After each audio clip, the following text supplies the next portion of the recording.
Plus, he was a little fucking sick in his head. So, he was what people call the dangerous coward. So somebody would make fun of him and say, redhead, fire bush, or whatever the fuck, fire crotch, Malachi. They'll make fun of him. And the next thing you know, he stabs them with a pencil in the back of their neck when they're not looking in school.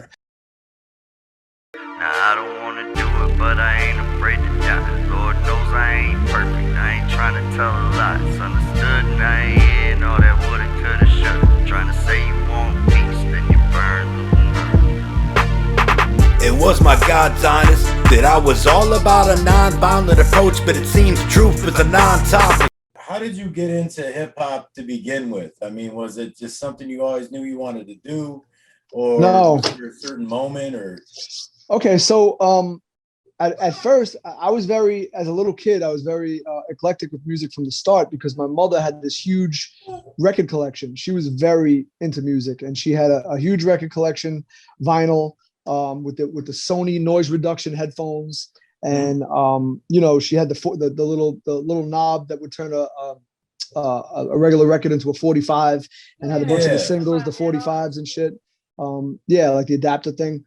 So like I would just sit for hours and listen to all her music and shit. And that's part of where I picked up the Beatles. And I know all the Beatles references. Her favorite band was the Beatles. That's her favorite group of all time. So she had every Beatles album. So I knew all the references. I listened to them, from beginning to end. And I'm still a huge Beatles fan. And like, there's Beatles stuff that I want to sample or have my wife replay, and because they charge a lot of money sample clearance. Oh, yeah. I had to shut a song down because of that personally, so I know. Yeah, man. Yo, Paul McCartney don't play. But, and neither does there's another one who doesn't fucking Billy Joel. Billy Joel's fucked up. He don't even like hip hop. Billy Joel, Prince. Billy Joel makes hip hop artists. Surprisingly.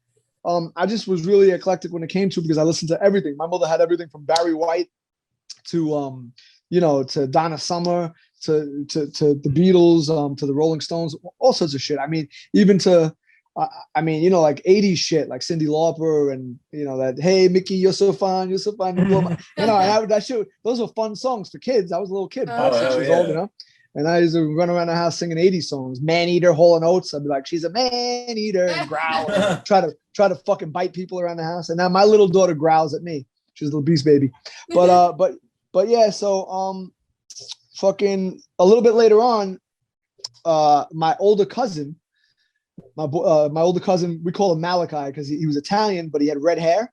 So he's like one of these Italian guys with red hair, and we call him Malachi from Children of the Corn. Yeah. So plus he was a little fucking sick in his head. So, he was what people call the dangerous coward. So somebody would make fun of him and say, redhead, fire bush, or whatever the fuck, fire crotch, Malachi. They'll make fun of him. And the next thing you know, he stabs them with a pencil in the back of their neck when they're not looking in school.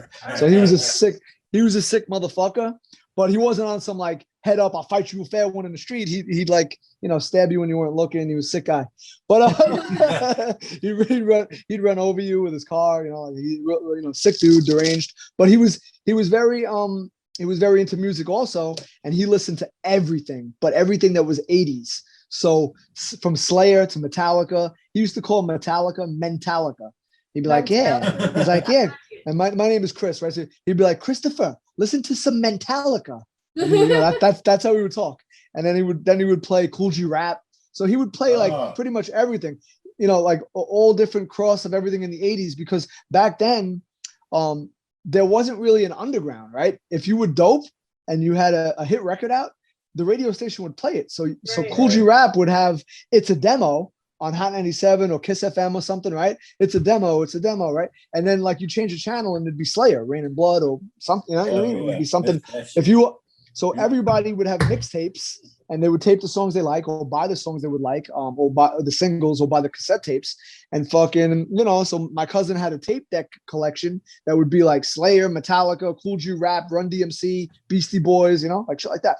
So I would, when I was about, 10, 11, 12, he was already driving. He was like, 5 years older than me, 6 years older than me. So he's 17 with his first car, and we're driving in the car and he's playing all this shit. It's like Metallica. So I became a metalhead very, very young and very early, and just all 80s metal freestyle. The next tape would be TKA, or it would be Noel, Silent Morning. So it would be like Italian people from New York and Brooklyn and Queens were very much into the freestyle music and, Lisa and the Cult Jam and shit like that. Yeah, that's big here too. I remember Lisa was fucking hot. Lisa was hot. Lizette Melendez, like these girls were fucking, I was jerking off like 13 years old to their album covers. You know what I mean? So, I remember jerking off to my mother's cassette tape of Sheena Easton. So, that's fucking crazy. That's hilarious. My mother had a cassette tape of Sheena Easton. She was working like a night shift. She was doing a night job. And I was in my mother's tape collection. I found Sheena Easton dressed like fucking in leopard print bikini on the cover of a fucking album, all wet, like with water. And I'm like, I'm fucking jerking off. Fuck this. I'm already halfway there. Yeah. So, that's how I got into it. So basically I would listen to everything. And then when he played me Cool G Rap. And so I was already, my radar was open to all that shit. So I first started writing in I guess it was like elementary school. I was always good with creative writing. So whenever the teacher would be like, write something, he'd give us a story or a topic to write about. And I would write the story of the topic, but I would write like fiction. So they would be like, write about your autobiography. And I would write something like, my name is, Ed Too Tall Jones. And, whatever I would do. And I would create this fantasy and write, really creatively. And then I'd hand it in and it wouldn't be anything. He's like, yo, Chris, this was supposed to be your autobiography and it's all nonsense. And I would say, well, isn't that creative? It's creative writing, right? And so from a very young age, I was doing shit like that. So, I would write anything from fucking short stories to, long something that I would think was a movie, but it really wasn't because I wasn't writing in screenplay form at 14 years old. I didn't know what the fuck I was doing, but I would write what I thought was a movie and writing love letters to the girl in front of me in class, anything. I was always writing some shit. Like me, just write fucking everything. So, tap the girl. I wrote her a love note. I wrote something very fucking original, probably, what else? So then I started writing lyrics. When I really started getting into music as a kid, my first love was like Metallica and shit. So that was like what my cousin played the most, and that was what I liked the most. I gravitated toward the most was Metallica shit and Slayer shit. So I got into Slayer after Metallica. I was in the Megadeth, so that's 3 of the big 4 right there. Yeah. And me and Necro recently went to not recently, but a couple of years back, we went to the Big 4 at Yankee Stadium. We went to that show. That was a fucking sick show. Me and Necro went. It was fucking live as fuck. Crazy, bro. Crazy.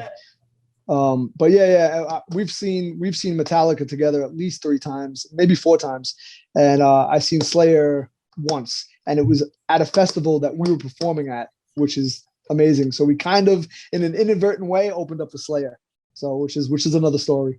But yeah, so when I first started writing, it was very violent and apocalyptic lyrics like Slayer. So and it was in kind of metal structure. So it's like I don't know. I look outside and it's fucking, all I see is gloom. I'm here predicting the world's doom. Like it was poetic, but it was whatever. I'm just freestyling, but I'm trying to think how I would write back then. And it was very dark and apocalyptic, right? So then eventually when I got into junior high school, or maybe 6th or 7th grade, a lot of my friends started listening to hip hop. Hip hop started to get big, especially on the radio and shit. And a lot of you'd hear a lot of "Don't Sweat the Technique," and these jams were coming out. Eric B and Rakim, and so a lot of crazy shit about Cool G Rap, Ill Street Blues. That was a little bit later, but I remember hearing Ill Street Blues, and right there, it made me want to pick up a pen and start writing hip hop lyrics, especially because I was coming of age. I was a teenager now, 12, 13 years old. I was in the street a lot. I was getting into street fights, hanging out with my friends, like dealing with bullies in the street, going to school, thugging it out a little bit, dressing, getting fades and shit. I still get the same haircut from 8th grade. I still keep the same fade and shit. But yeah, so getting to that hip hop culture, then watching like Video Music Box and, all these shows that would be on, there'd be the metal shows, but then there'd be the hip hop shows, and I go back and forth still. But I really started to get into the style and the culture of hip hop. All my friends were out graffiti writing. You know, there was graffiti gangs, graffiti crews. We were getting jumped. We were fucking jumping people. It was crazy.